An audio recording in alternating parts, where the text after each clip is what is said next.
Welcome everybody to the Rec Room Podcast. This is episode number 15. I'm getting ready to load up all the music, and then we're gonna be good. Waiting for the guys. T Streets, It's good.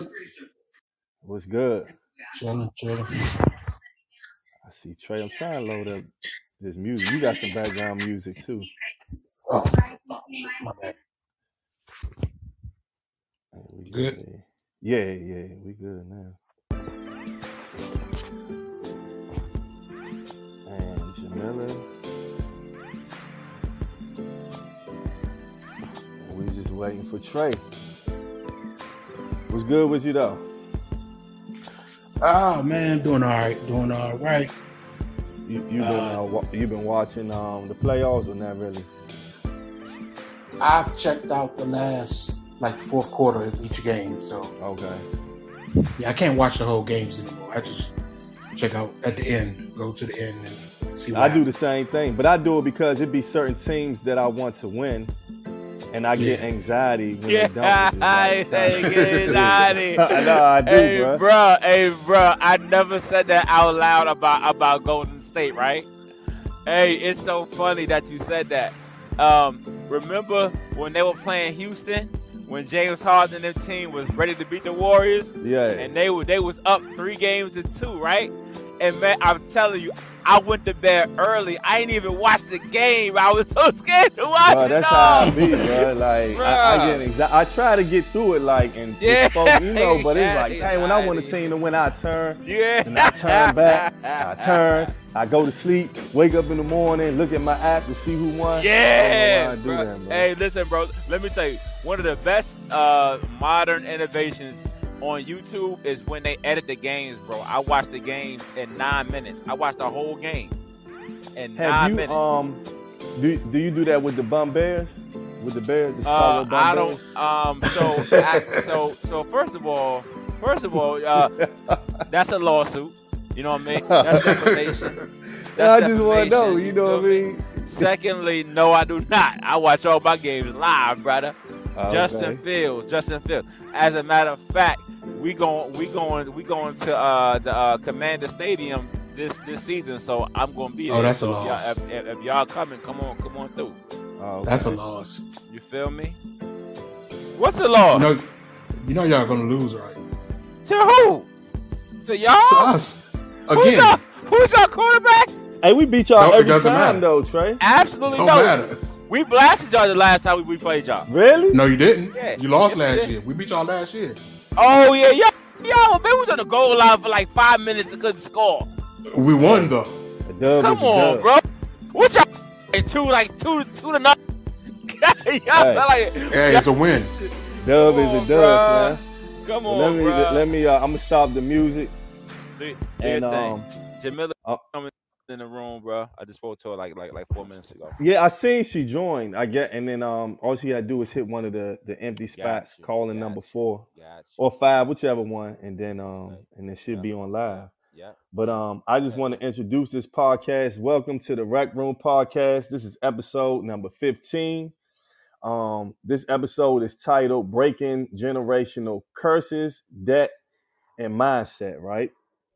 Mm-hmm. And it's gonna be a dope episode. We actually have a special guest that we're gonna introduce once we get into that segment of the pod or whenever she dials in, right?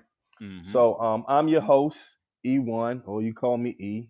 We got Trey Philando, and we got T Streets. Now AG is usually on, but he couldn't make it tonight, so he'll be Flying over France right now.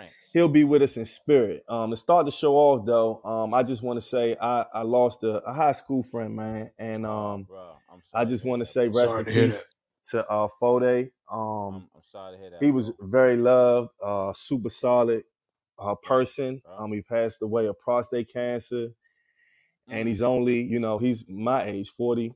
I'm putting my age out there. He's 42, man. So it's a sad situation. He leaves behind a daughter. That just makes me say, fellas, if you can go get checked out, I'm saying that even to myself. So I couldn't do the show without giving him a rest in peace, man. So right. Rest in peace, brother. Yeah, Definitely. Rest in peace. My brother, super super young, man. So yeah, you a little low, Trey. Y'all been watching these Nah, I'm playoffs? good. I'm here. I'm here, bro. I'm here. Yes, sir. Of course. So it's only what 4 teams left, Yes. Yep. and we Got the got bubble rematch. we do. We had the bubble rematch. So for Why people, everybody keep bringing up the bubble, man? Why well, everybody you keep know bringing the why? bubble up? You know why? Because people were saying that the bubble was fluke, like that's a bubblegum ring or type thing or whatever. And but how can it be a bubblegum type ring if it's the same teams that went when it was the bubble that's going now? That shows that those teams had the skill. To me, it makes that ring even, in my opinion. It's a ring, bro. So we got the Lakers are playing the Denver Nuggets, and then Boston is playing Miami. No, I'm going to say Philly. In Miami, right? And, and Miami is up 1-0. They won in Boston. And the Lakers are down 1-0. They lost in Denver. Now, aside from that, the big story is Ja Morant. So Ja Morant is one of the best players in the league who plays for the Memphis Grizzlies. And I don't know, maybe like a month. I don't know how long. Maybe like a month or two ago, he was less than 2 months. He was in a strip club, went live on IG, and he ended up like flashing a gun. And did he commit a crime? No, but it's just like if you're in the NBA, it's like working for someone. You know what I mean? And so they got their rules, and it's just not something smart to do, especially when they investing in you. What they do, what they are, right? But everybody, he supposedly went to take some classes to get himself together. And PR stuff. The PR stuff. Absolutely. And, it was terrible. It was so fast too. Like, he talked to the commissioner of the league and, made the promises of, he knew better and it wouldn't happen again. And he understand what he did, only for it to happen again. Right. And so it happened again. But this time he was in a Jeep. He wasn't driving, but I guess one of his friends was driving, and his friend was flashing. They was on IG Live again, and Ja was getting so into the song that he had to pull his gun out again. And they said he was in the NBA right? So he did it again, and this time the scrutiny that he received is like, to the point where people have just like, you just stupid at this point. That's what people are feeling. At this point, you just stupid. And Stephen A. Smith, everybody, man, from everybody, but JJ Redick is a former player, and he's a commentator, and he took a little different stance, and people were upset about that. JJ Redick was basically saying he deserves any scrutiny or punishment that he's going to get, but at the same time, America is like a gun place, right? And and he didn't commit a crime. And so he feels like he shouldn't get bashed as much as he's getting bashed. But it seems like most people feel like he deserves whatever he's going to get. What's y'all take on it since it's the second time? Bruh. First of all, T, you go. You start, T. Do your thing, T. Do your thing. Okay. All right. The whole situation, stupidity. He's a young man, early 20s, 200 mil plus in the bank. NBA budding superstar. I don't blame him for acting immature because I did immature things at that age. Yeah. But he's in the NBA making 200 plus million. There are rules you have to abide by. And flashing a gun is one that's crossed the line on IG. And he did it before, slap on the wrist, 8-game suspension. He has mental issues, blah, blah, blah, all of this. The interview was funny. I could see right through it. It was paper thin. Now, you do it again. You have fans out here, they're clowning him, and they're blaming his man because his man had the phone. He was on IG. His man tried to save him. They were in the frame. He put it on himself. And then when he flashed back to Ja, he saw Ja had the gun. He put the phone down. What the fans do? Oh, they saw a flash. They took a snapshot. And voila, it ran rapid. So some of these people blaming his friend. I don't blame his friend because he obviously didn't know that Ja pulled the gun out. the way he put that phone down as soon as he saw it in the picture. Because he didn't turn towards him. He saw it in the picture. So that's... I mean, goodness gracious! I see J Money. She said she in the studio. I'm not sure she got to tap the button or not. Yeah, she's got to tap the button. Tap the. You can tap number 4 or number 5. Okay. And then. Okay, I got you. So listen here, real quick, players. So he's 22, 23, right? So I can't say that you are superhuman intelligent on the basketball court, excuse me, and then you make it's like he gets like an endorphin rush, like when he does that, because when he shows it, he starts going into this like turned up type of vibe, and he does it like really, really fast, like, you know what I'm saying, like he gets an adrenaline rush from it. So that goes to show you that he's acting out some type of fantasy, or he listening to this music. But if it's causing you to pay the NBA $30 million, because I will suspend me personally, if I'm Adam Silver, I'm suspending you for the whole season with no problem, no pay, because I'm not paying you a dime. David Stern told Gilbert Arenas, he said, bruh, I wasn't even suspending you for the gun. I was suspending you for what you did when we let you back in, when he was doing the shoot 'em up fingers or whatever. So he's like, okay, cool. We're going to give you a quick pass, but it's when you follow up with something stupid. Now, check out these optics. Right? Same gun, or let's say bigger gun. If he's in the woods with a white person, and they're hunting, and it's an NRA campaign, right? It would be no problem, because he's getting endorsed by the NRA. Same gun, right? But they see 2 black men in a car listening to rap. Oh, it's violence. It's straight violence. We can't have that, right? But you have a bunch of athletes who might be different cultures who hunt all the time. They use weapons. It's just the view of it. But the way that Ja's going about it, he's going about it like, whatever. Okay, cool. Since this is whatever, take that year off. Give me that $30 million. And what that's going to do is deter anybody else that might want to come in and follow you, because you have a humongous following. Yeah, he got set an example this time. He got set an example this time, bro. You got young kids who look. They're not going to. They're not going to. Watch. They're not going to what? He's going to get like 25 games. Nah, I don't think so, bro. I don't think so. Jamila and J Money is in the studio. She live. And I hear her. And I hear her talking. Go ahead. Is that you, Jamila? Can y'all hear me? Yeah, we hear you. We gonna welcome you to the podcast. Yeah, can y'all hear me? Oh, because this sound like it's breaking up. Welcome. Are you there, Jamila? Are you there? Thank you. Can you hear us?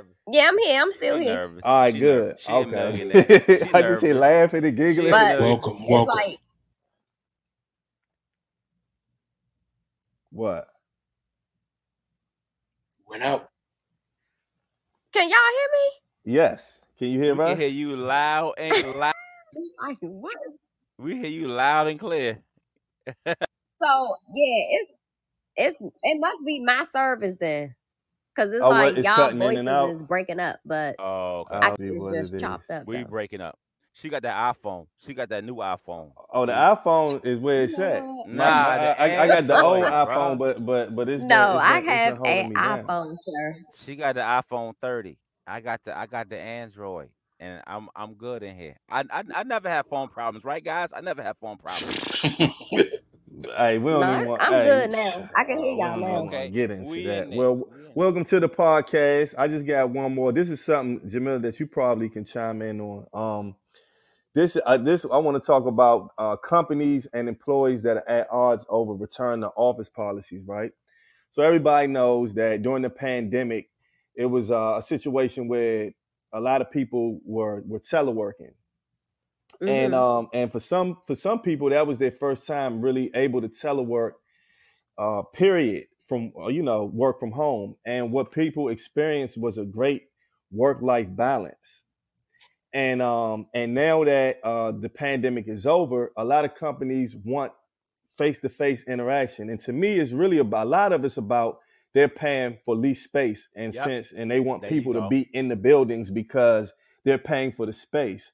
But it's to the point where people are actually like protesting and trying to take it up to the chain, because now you get that work-life balance.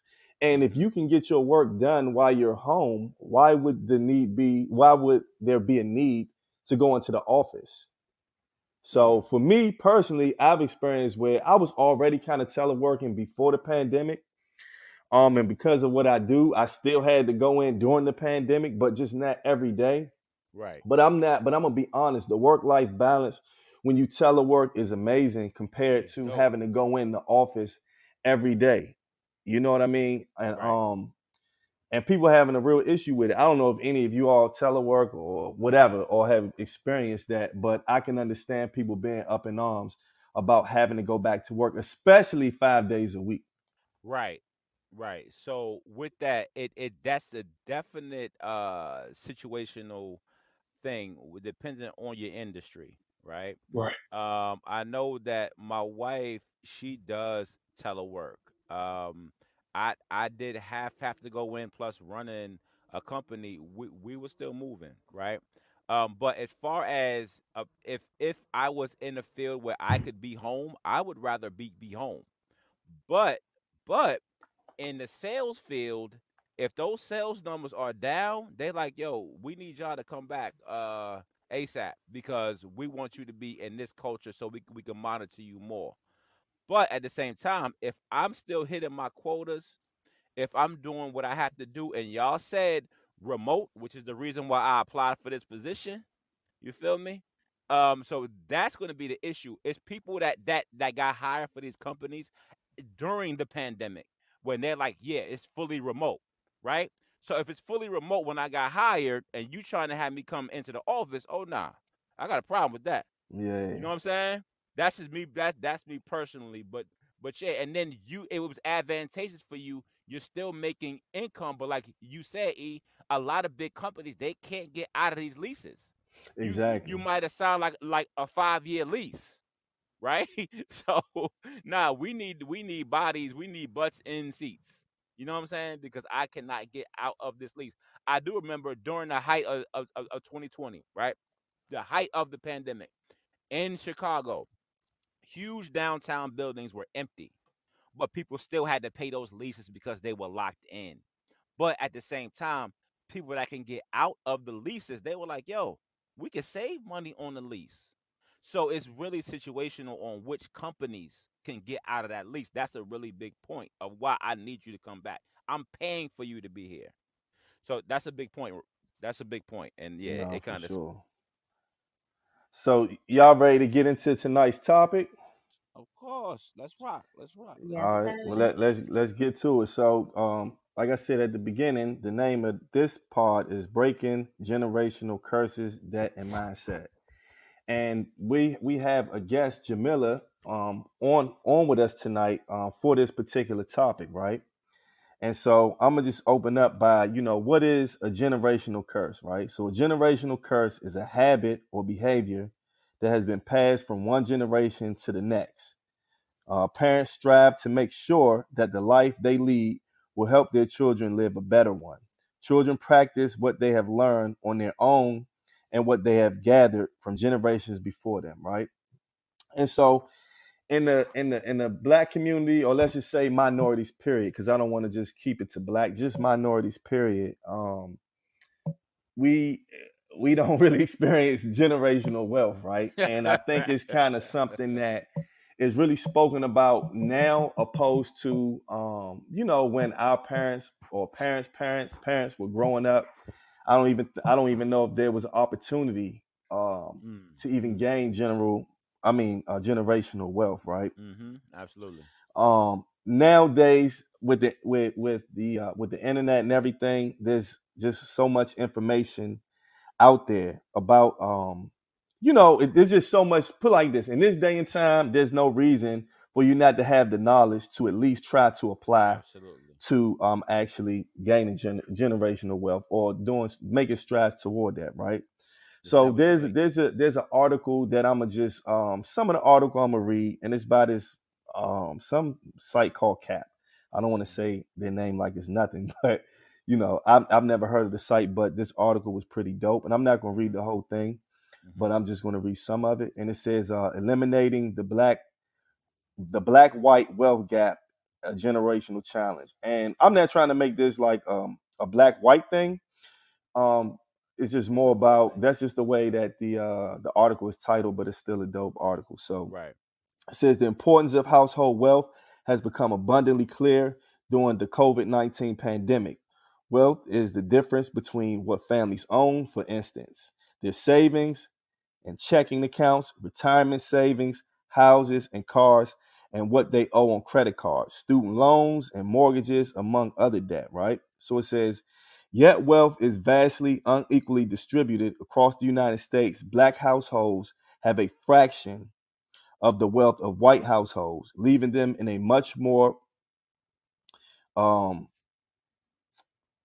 worse financial situation when a crisis strikes, with fewer economic opportunities. Wealth allows households to weather financial emergencies such as layoff or family members' illness. The pandemic brought multiple such emergencies to American families across all demographics. However, the lack of financial security combined with disproportionate exposure to the deadly coronavirus has had especially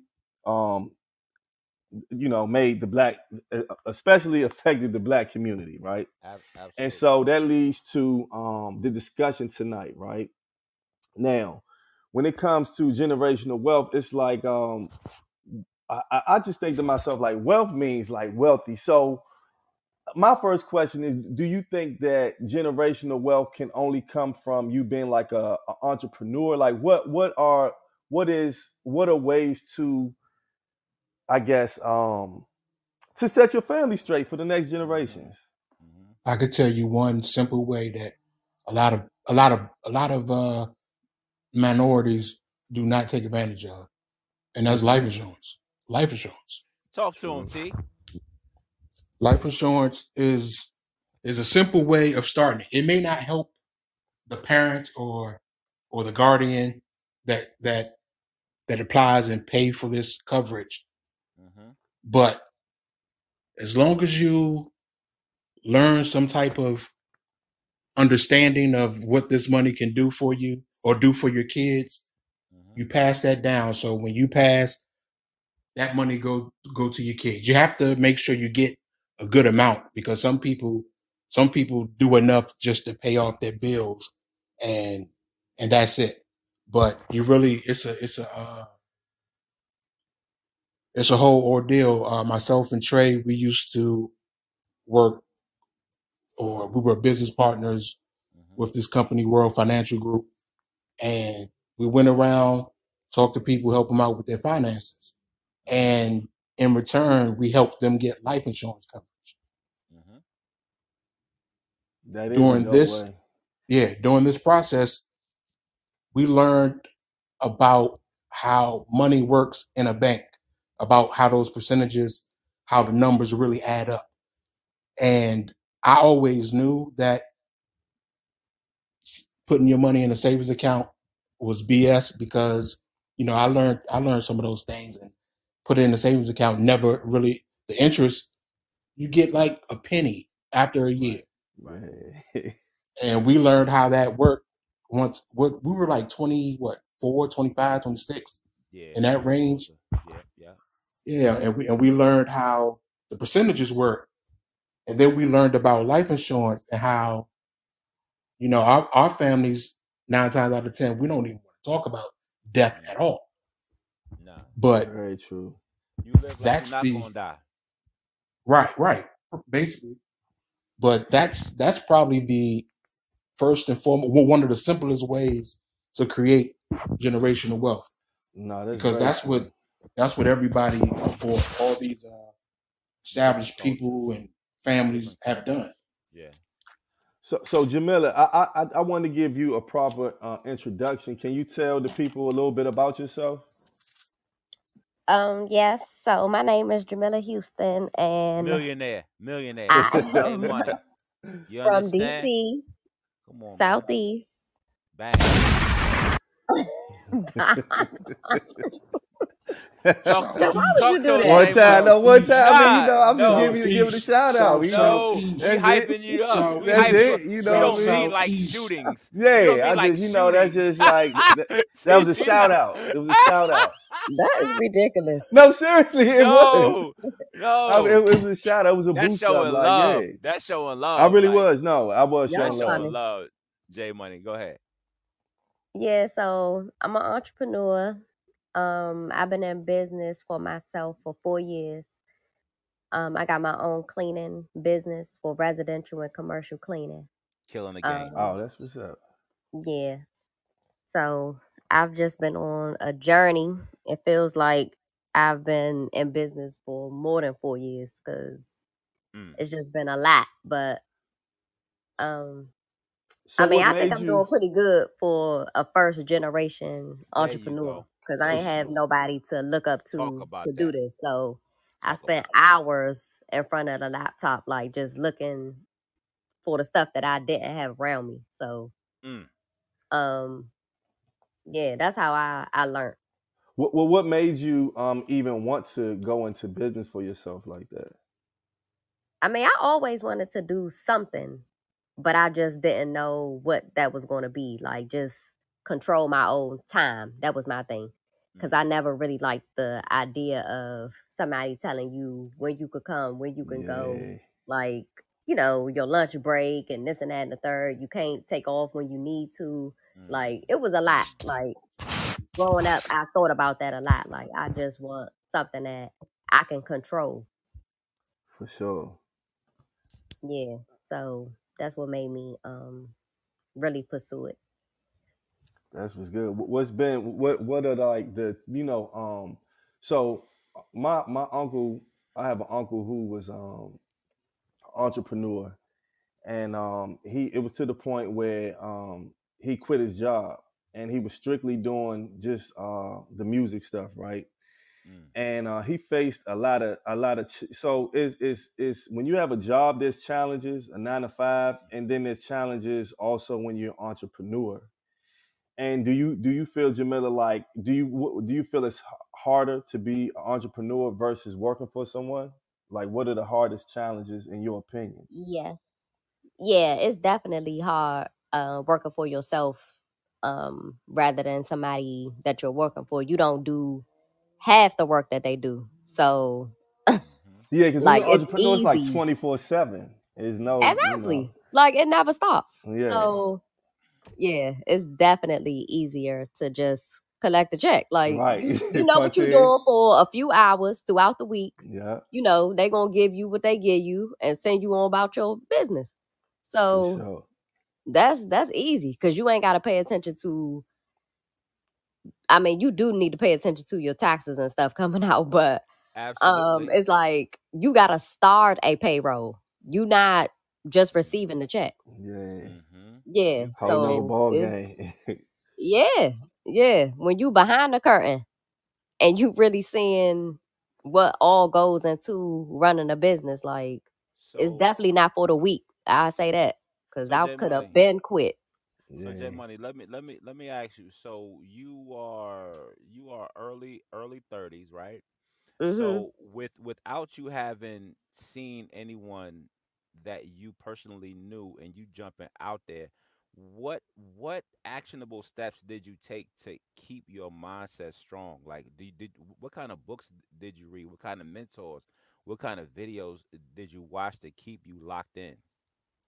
So I was changing, like, I guess my view about reading more because, you know, a lot of us just choose to watch TV or something just not to stimulate your mind. So um I picked up As a Man Thinketh, and that book right there took it away for me. So I was like, Can I look, pause you? Can I pause you real fast? Let me tell y'all something real quick about As a Man Thinketh, right? Let me tell you, I've never personally physically read the book, but listen to me. I listened to As a Man Thinketh I just listened to it again for maybe like, I don't know, the 50th time. I listened to it at like, I'll say like between like 4 and 5 o'clock in the morning when I got to get up at those times.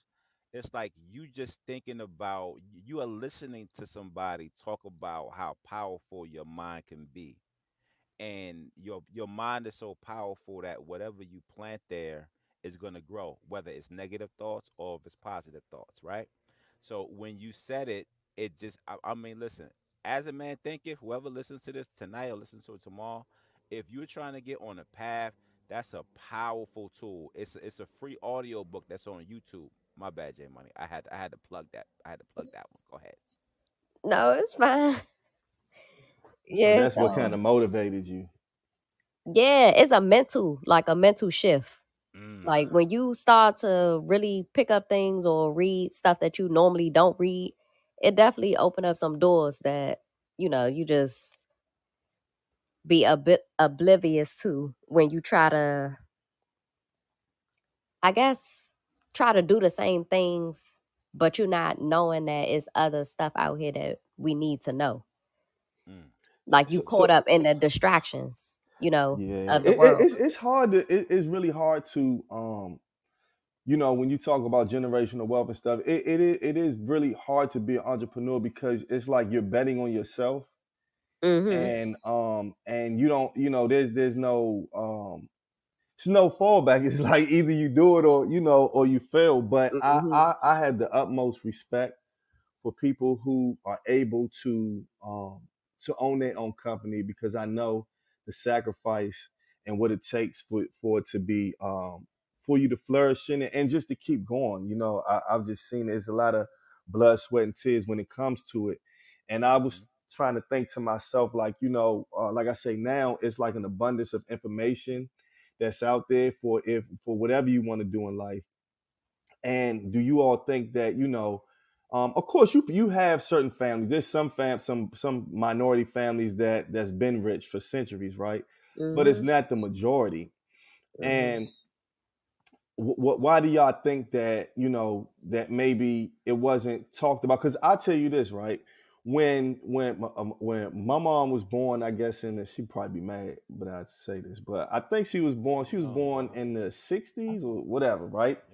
And so in their household, it was kind of like as long as you finish high school, you were good.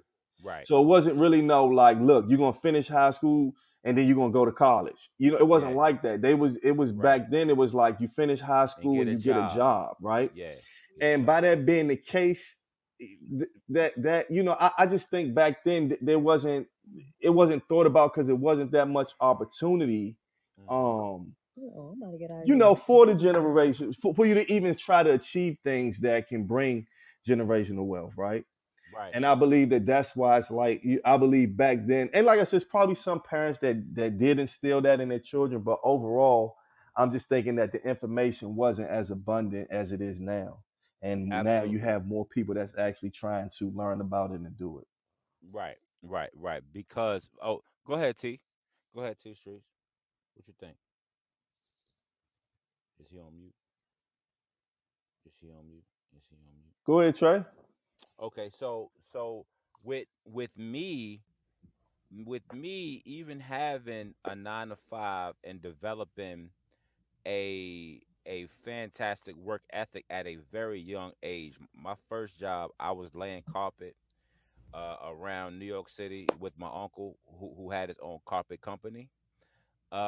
And luckily, like, I was sleeping on his couch, right? But it's like I had so much respect for him that I got my ass up at 5 a.m. and I went to work with him the whole entire day. Like, we come back in the house at like 10 p.m., right? And so I would spend my summers with him working, even though I was still staying with him, sleeping on his couch. So I kind of developed it at a young age with the work ethic. But as I got older, as I got married, and me being exposed to the opportunities, man, I flipped the house, bro. I didn't even know what I was doing, but all I know is that I had to drive, and if I could buy a course, if I could see somebody else do it that kind of looks like me, I just had that type of spirit where I can do that as well. And then once you see yourself accomplishing things, it could be in like small increments. If you just keep going, you never know what you can accomplish.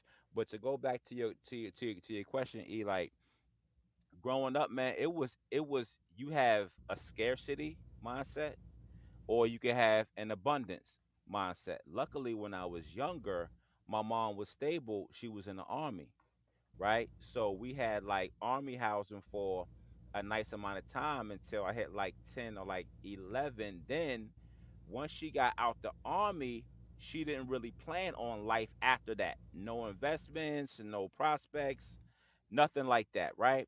So my sister and I, we unfortunately were victims of my mom's lack of planning, right? So it was no investments, it was no type of business, nothing like that. So it was only school and job, right? But with me now at my age, my kids, all of them are under 10. All of them have LLCs in their name, right? So I'm already instilling in them what I did not have. That's what I was saying. It's never an excuse on why you can't start, right? Number one, you have to understand what is your goal. What do you want for your family, right? So once you understand what you want, you find someone that's doing it, pay for that course, watch that video, think backwards, start to write things down. I have 4 whiteboards in my house that I look at that remind me of what I told myself. So, but it starts with, okay, why do you want to do it? Just like J Money was saying, she didn't really have anybody, but it was something that was inside of her that made her, that sparked her, and the things that she was reading, the videos she was watching, the classes she was paying for was pulling her more and more towards her goal, right? So, but no, I'm not gonna talk the whole pod, man. 'Cause I'll take over the pod. E. Take over the I'll take over the pod. pod. You feel what I'm saying? I'll take over the pot. So by me meeting J Money and by me being fired up by her was because she is her age and it's just her, right? It's just her. And so I'm like, yo, so we met through a cleaning company mastermind, right? And so I'm like, yo, she's local. Let me see how she getting clients. Not only is she getting residential clients, she's getting commercial clients. So I'm like, yo, how are you doing this? She's just active. She's not even really tooting her own horn. She does community things. She does community cleanups. So what the change that she wants to see, she just does it. She just does it. So for any younger person who wants to get into it, all you gotta do is just start. You don't have to really wait. So hey, look, T Streets. I'm not going because I could do this thing. But T Streets, step in there, talk about the subject. Somebody has some background noise. That's not me. Go ahead. That's probably Jamila over there count money. But go ahead. Go ahead. T. Uh, E, what was the actual question? I'm lost. So I was asking about why do you think that when our parents or our parents grew up, it wasn't so I don't think generational wealth was talked about. I don't know if it was because the information wasn't being spread or I don't know what the reason was, but I was just asking, what do you think? Right. Why do you think that back then it wasn't Oh, okay. Yeah. the focus was kind of like graduate and get a job Yeah. opposed to other things? Well, yeah, it was lack of information. People not being in the right group setting to learn about certain things. Now, I'll say with my family, on my dad's side, or at least with my dad himself, he was never good with money. So I didn't learn anything from him. Now, on my mom's side, I grew up with in the house with my mother and my grandmother and my younger brother. And my mom and grandma, for the most part, they had some type of financial literacy. I'm not saying that they knew everything, but they knew enough to where, they had the bank accounts, savings, checking, saved a certain percentage of money. They had CDs, they had Wow. bonds. Both of them had a 800 plus credit score. Wow. I mean, they knew how to balance a checkbook. Like some things that, as I grew up, I understood that everybody didn't know this stuff. They passed a lot of those things down to me, so I understood. Okay, you get a bank, have your money deposited into the bank, set up a savings account, put a certain percentage in savings. We have to invest. Now, their way was CD and bonds, but me, I was always good at math. So the numbers just didn't look right. I was like, I'm not making anything in this CD or this bond. I want to do stocks, but I was too scared to start because I didn't know anybody that did it, that could show me the ropes. And I didn't want to pay somebody to do the work for me. So it wasn't going to happen as a youngster, because it wasn't an option to do it yourself then, unless you were in that field. You went to school and you got whatever certificates, degrees that you need to get. And I'll say this: one thing that used to bug me out all the time was how my friends or other family members, they used to overdraft in their bank account all the time. That used to piss me off. I had a girlfriend. I had a girlfriend who every payday she was paying overdraft fee, and I was like, "Why?" So this is the dumbest thing in the world. You just giving the bank your money, and so they already not giving you anything for putting money in there, and you just giving them an extra $35 every payday. Right. So I never understood that, but as I got older, it's like, okay, it's the knowledge. People didn't know. I was lucky enough to have a mom and a grandmother that had a limited knowledge in finances. Okay. Now, did they know everything? No. But they knew enough to get me on the right track. Did I always listen? No. I was young. I made pretty good money in my 20s, and I was blowing money fast. I was blowing money fast. Strip club, making it rain before making it rain. You used to go to strip club? Oh, all the time in my 20s. I stopped as soon as I turned 20. See, Trey trying to act like he ain't never been with you. Trey was there with me. Monday night football, strip club, battle with the dancers. Trey was there. J Money. Don't listen to these people, J Money. Don't listen to these people. And you know what I was going to ask you though, T? Something that I'm always was interested in, like, how did you get in? Because you and AG are really heavy into the stocks. How did you get into to doing stocks, and is this something that you taught yourself? How did I get into it? Okay, like I said, I wanted to get into it as a teenager. I just didn't know anybody, and it wasn't an option for me to do it myself at the time. But what really got me into it for years, I've been saying I want to get into stocks. Okay. For years. It's been a yearly thing. And then when we started our group chat, we used to talk about it. We used to bring it up. And it was a bunch of talk. And then 2017 is when I finally said, okay, I'm going to open up an account. I opened up this account because I don't know anything. I put $150 in the account. I start researching stocks.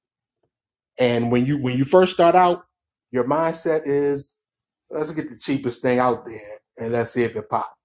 So I'm researching all these penny stocks.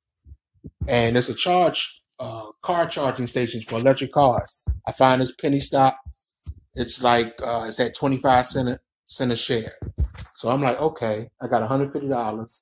I can buy whatever the numbers amount to. My calculator's not computing like it normally do, so I'm not going to tell you what it amounts to off the top. But I was like, okay, I'm gonna use this 150 and buy shares into this company. So I set up the account, but I didn't know how to make a trade. So I never did it. I meant to ask my brother because he started before me. My younger brother started investing before me. Yeah. Genius. I meant to ask him, but I forgot to ask him. Next thing I know, 9 months go past. I forget about it. The money's just there. And that 9 months, I get hit by the car. Boom. And I'm in the hospital. Then I'm in the rehab facility. And we're in group text. And somebody brings up, we should get into stocks. And then I get mad. Well, before I responded back to the group, I checked. I said, oh, yeah, I have an account.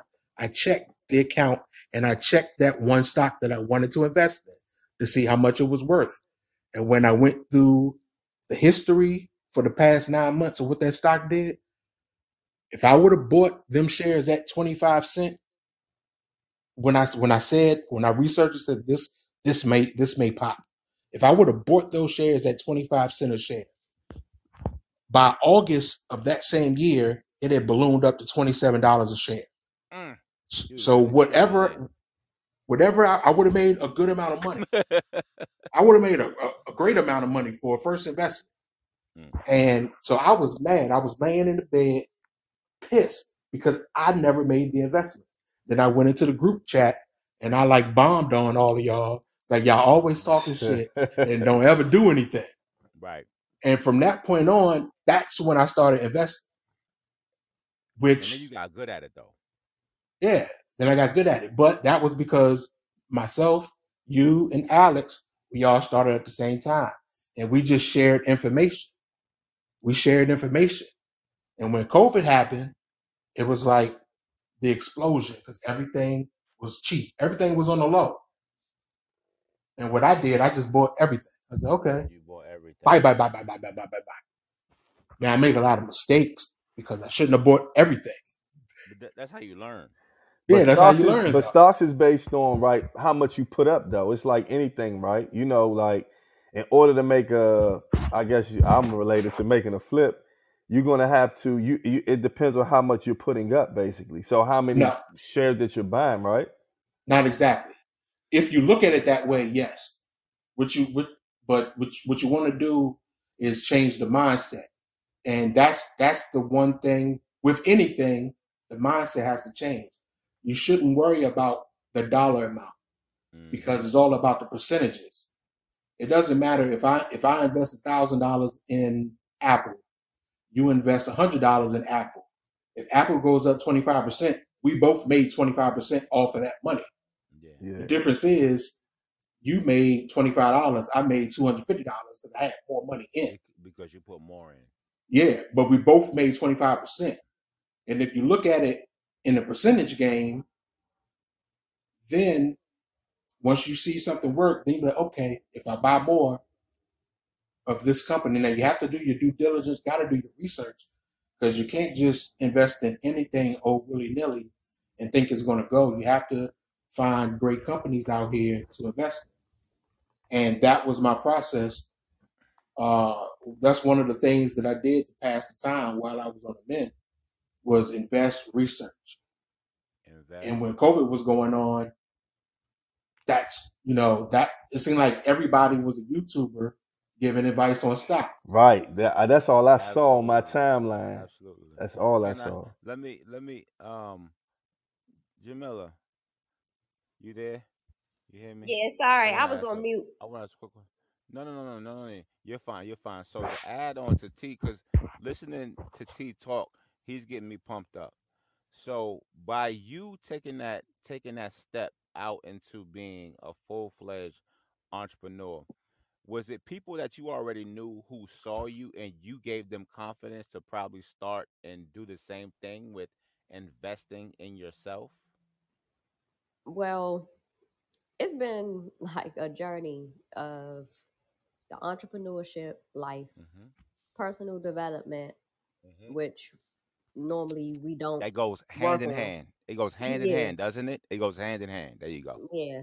Between that and I guess just stepping into another phase in life where, everything is more serious. Did your friendships Um, change, or did they yeah, get more yeah, scarce? yeah, they got more distant. Um, Okay. Okay. yeah, because not only that is like I stopped eating the same stuff I Mm, was eating. mm. So once I Everything did changed. that, that's a lifestyle within itself. Wow. Um, so cookouts or barbecues or whatever like that. Oh, so what you gonna eat? Grass? You Like you showing up know with how the that vegan, is. the whole vegan Yeah. So styrofoam joint, straight grass in the joint. You know what I mean? yeah. So I did a whole turn up, Okay. and I felt like people wasn't ready for me to change. Wow. Okay. Wow. So it's like, damn, you don't come around no more. Blah blah blah. Mm. That's Like the famous one right there. yeah, That's the first thing everybody say. Yo, you too good to be around us and all that stuff. It's funny how like when you better yourself, people will make you feel like you doing something bad. They Like making you feel like you're doing something wrong, right? Like you're alien hmm almost now, right? Exactly. yeah, yeah. So with all of that backlash, um, I don't know. I just try to move forward like with the best tools that I got around me. Even Okay. if it's not here like physically, like I can look at it, I can see it, You can see it I can without listen even. to it. Okay. So Jamal King said that you can. He said you should live in the unseen. Mm. He said you who should is that? live in the unseen where anything is possible. Jamal King. With Eric Ja- Thomas and CJ. oh, Oh, Jamal King. He is a he bro. Okay, give me about 30 seconds. E. Let me just please. Thank man, you. Eric Thomas is the guy who be yelling all the time, talking. I Nah, is that him? yo, ET Mhm. the hip hop preacher, yeah. So check it That's out. my man So though. so check this out though. So Jamal was a guy, right? He was a police officer at the time. Jamal would go to every single Eric Thomas conference, right, where he's yelling, right. Okay. So check it out. So he would go to every single conference and he would sit up front, right? So after a while, CJ, who's Eric Thomas's right hand man, he was like, "Yo, this dude is at every conference. I'm gonna need to go holler at him and just say, yo, next conference is free." This man was a police officer.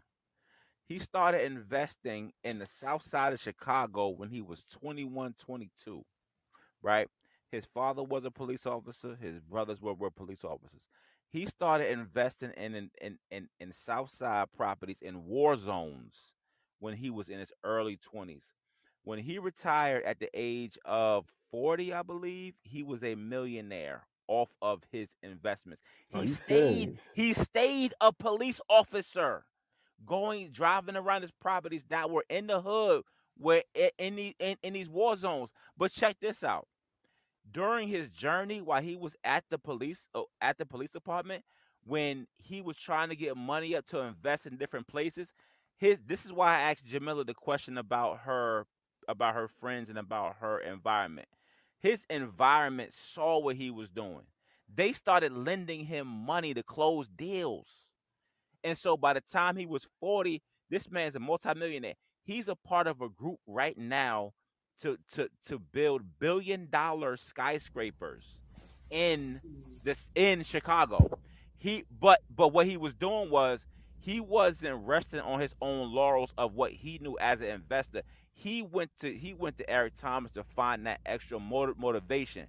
So that's what we find in these books, in these videos. If you want something, you can't sit still.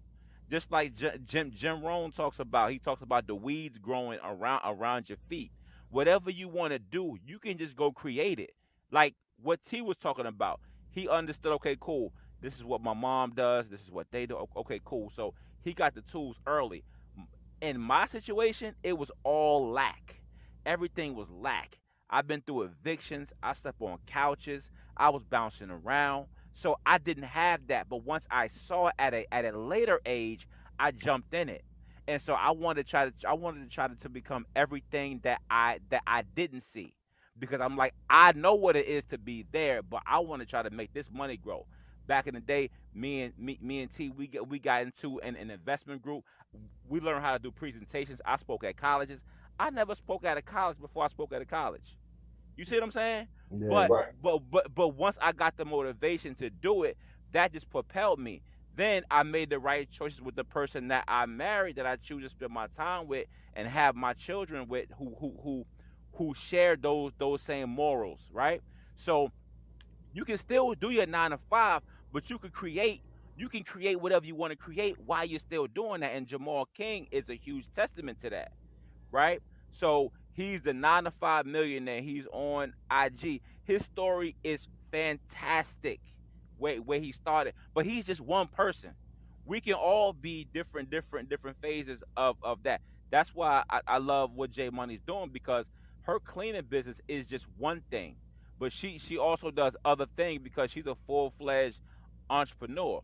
But all of us on here, you bro, you are so humble by you being a music artist, bro, and doing what you did.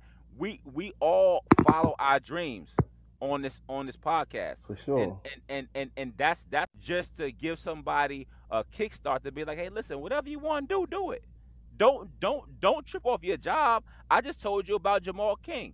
Don't trip off of that. E does this. Terrence invests. Uh, J Money, full-fledged entrepreneur, and we're regular people. Like, we're around. Like, it's about what you want to do. But it's people that are For around that's sure. gonna give you the info. Go ahead, E. No, I was just gonna say one thing that I would say is that you will not build wealth by just having a 9 to 5. Hell no. You know what I Hell mean? no. You may be able to pay you'll build, you can pay your bills, That's maintain, go on a couple vacations and stuff like that. But in terms of wealth and finding what they call it, financial freedom. Financial freedom, bro. It's a word that they use. You will not have that doing a 9 to 5. So if you do work, Have a plan. and another thing is all what you want out of life. Thank you. What's your why? Everybody doesn't want to be an entrepreneur. true. Everybody doesn't want to. Some people are very comfortable with working and don't have aspirations or dreams or something else, and that's no knock That's true. to anyone. That's But true. this is for the people who Yes. do. And if you do that, it's one of the things that you just have to do it. You have to seek the knowledge because it's out here.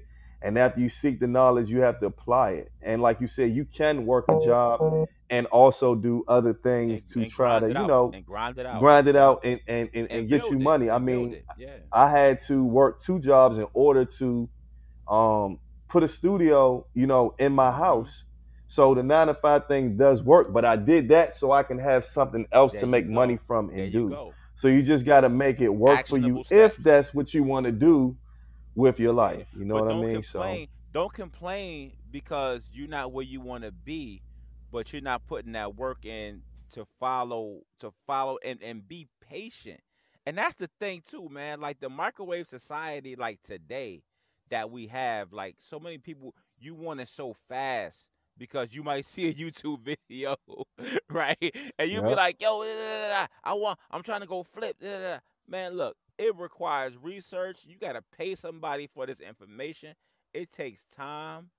But just like, okay, I'm going to say this, then I'm going to stop. So how long, what I would ask or what I would say is, how long do you plan on living, right? Even if you're 35, 40, or I'm trying to do this, how long you plan on living? Hopefully time about 45. Okay, cool. So you got 45 more years to grind that shit out.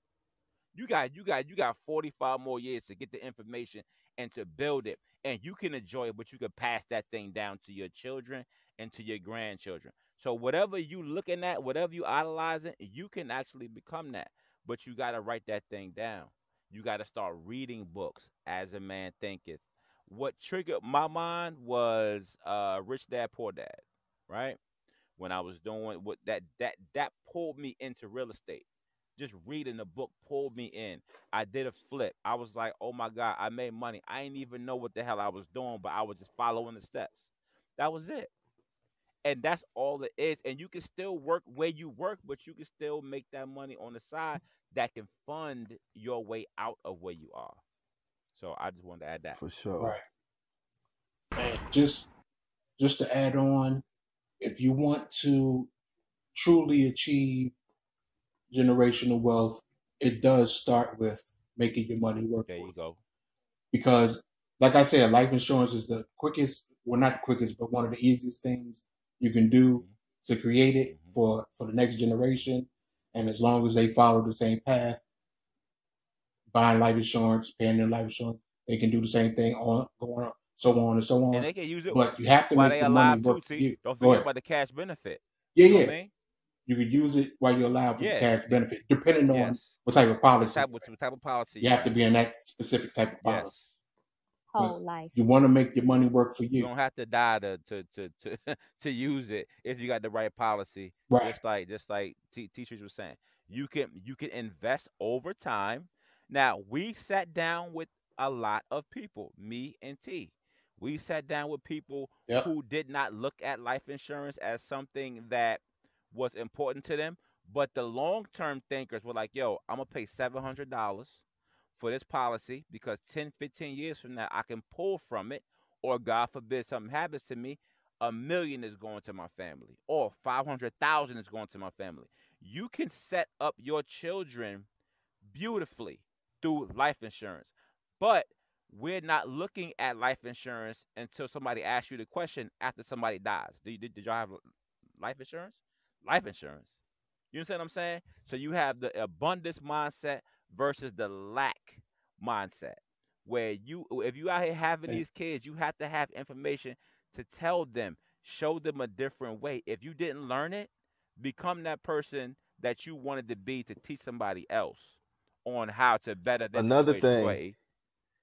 another thing, if you do work a 9 to 5 and that's what you're going to do, invest in your retirement. The 401k, yeah. when I was younger and working, I wasn't thinking about, I would put the minimum in there because I wanted all my money, and I didn't have the mindset of, when I retire, because I always looked at it like, I feel like that I don't want to retire from a 9 to 5. That's not my goal. You know what I mean? But with that, you can say all that, but when you're working, you still want to make working work for you. Absolutely. And I would invest the minimum into my retirement. But as I got older and I got a wife who was more into it than me, I started, investing more into that. And so you have to think into your future instead of thinking of today. And you can actually, if you do it right, you can invest to the point that if you're doing a 9 to 5 until you retire, that you can be wealthy when you retire. So there's different ways, even if you aren't doing the entrepreneur way, to invest. There's another thing that I do, what's called it's called a 529 plan. 529, yep, college. And College. 529, yep. Exactly. And that's just a 529 plan is a tax advantage investment plan designed to allow adults or children to save for education expenses. 529 plans are named after Section 529 of the Internal Revenue Code, which created these plans. And that's for if you have children and you just want to set aside some money for their college and stuff like that. You start when they're young, you look up. And if they don't get a scholarship or anything like that, they can have their education paid for. So there's just a lot of things when it comes to investing that you can do, but you have to think long term. You have to think in the future instead of going day to day. And so if you're in your 20s, you have the world ahead of you, whether you choose to do the 9 to 5 thing or be an entrepreneur. Absolutely. And listen, if you have a 9 to 5, fantastic. Your 9 to 5, instead of you getting up, going in there, not everybody. If you go in with an attitude, change the mindset. It's listen, the view is different when you have a goal, right? If you have a goal, everything changes. I'm here because of this. But if you don't have a goal, you just living really, really random, then it's no purpose to why you're going to work. You just go in there for money to pay your rent or pay your mortgage or whatever it is. But once you find out this is what I really want to do, I want to fund this. Let your 9 to 5 be your number one business that funds your outside business. That's all I do. I've started multiple LLCs, all in my kids' names, just by me wanting to do that. I just took the actionable steps. Am I where I want to be? Hell no. But I'm in the right position as to where, and plus the information that I'm getting, things that we're putting aside for our children, they will be in a much better situation than I was at an early age. But it's because I'm taking actionable steps because I want to put them in that position. J Money. For sure. J Money. So talk that talk before we leave, J Money. Oh, dang. The time is up. Okay, well, thank you guys for having me. We was cooking. I appreciate this conversation tonight. It was very insightful, and I would like to be on the podcast again. Of course. Oh, that's what's up. That's what's Killed up. that We day. appreciate you even. We appreciate you even getting on the podcast. You had a wealth of information, and I salute you for being a young entrepreneur to even take the chance and the risk to doing what you're doing. Killing the So game. I think that's dope, and we would love Thank to have you I back on the appreciate it. pod. So E. For sure. So J Money, tell people the name of your cleaning company. It's Signature Only Cleaning Services in Washington, D.C. Signature Only Cleaning Services. Perfect. Mhm. Beautiful. So listen, That's if you ever dope. want your home clean professionally, Signature Cleaning Service, Washington, D.C., the whole DMV. E, let me shout out. Give out your socials. Give out your socials. Give out your social media. Yay. Social media. It is Signature Only Cleaner at damn, I think that's my email. Hold up. It is Signature Only Cleaning, and that's it, like by itself. Signature Only No, Cleaning. nothing So after that's that. on IG. Mhm. You're also on. Yeah. You're also on LinkedIn. Yeah, it's the same. Okay. All of them is the same. Beautiful. Mhm. We can't wait to have you back. We're gonna have another entrepreneur episode. So E, let me shout Yeah. out the callers. Let me shout out the listeners inside the room. So we got Do your we thing. got Chance. Chance always be in the room. What's up, Chance? We appreciate you, player. Thank you. All right. We also have Ladybug. Ladybug is in the room. We have Nicole Mayfield that's in the room. I don't know who this lady Nicole is. She keeps listening to our show. And we have NK Unum. NK Unim in the studio live listening with us tonight. We appreciate everybody. Thank you so much. That's dope. So this is our 15th episode. 15. I'm proud of that. You can follow us on Instagram at the Rec Room Pod. You can also listen to the pods on YouTube, Amazon Music, Google Pods, almost everywhere that podcasts are. You can find the pod. Now, this is something that I've realized. So I think on Podbean, pods are rating. And if you enjoy what you hear, please give us that 5-star. I think you give 5 stars. So if you can, just do that. Yeah, just do that for us. What else? I say this every episode, and I'm gonna say it till we do it. But we will be shooting some of the pods face to face, so you can put faces with the voices.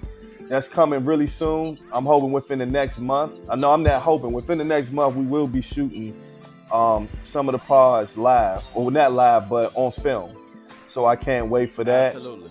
And we just want to thank all the supporters, anybody who listens. If you have a subject or question that you would like us to talk about or speak on, just follow us on IG and just message us, and we're definitely taking it into consideration. With that said, see y'all next time. Peace. We out of here. Peace. All right, J Money. Thank you. All right. You can achieve anything with the proper mindset. Proper mindset. Absolutely. Peace.